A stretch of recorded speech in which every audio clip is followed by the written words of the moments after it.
Esther 7:6. Vatomer Esther, ish tsar ve'oyev, Haman hara hazeh, veHaman nebat milifnei hamelech vehamalka.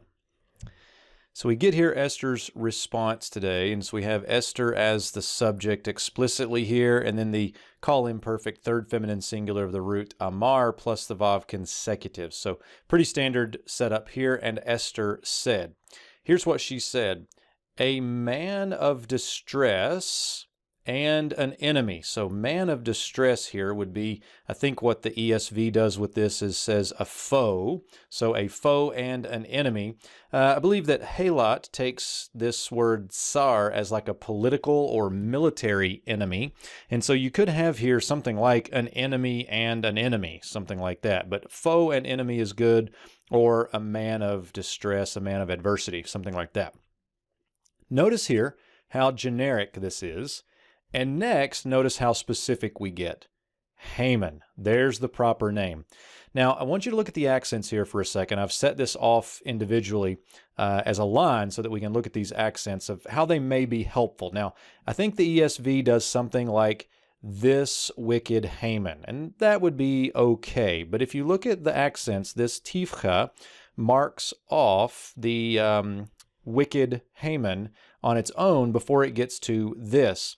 And if you look back at verse 5, we saw the ze several times in that awkward verse of the king saying, who and where is this one, this guy? And here, I think there may be a reference where Esther is pointing back to this one. And so what we get is a verbless clause, Haman, the wicked one. This is modifying Haman further. Haman, the wicked one, is this one that you just asked about.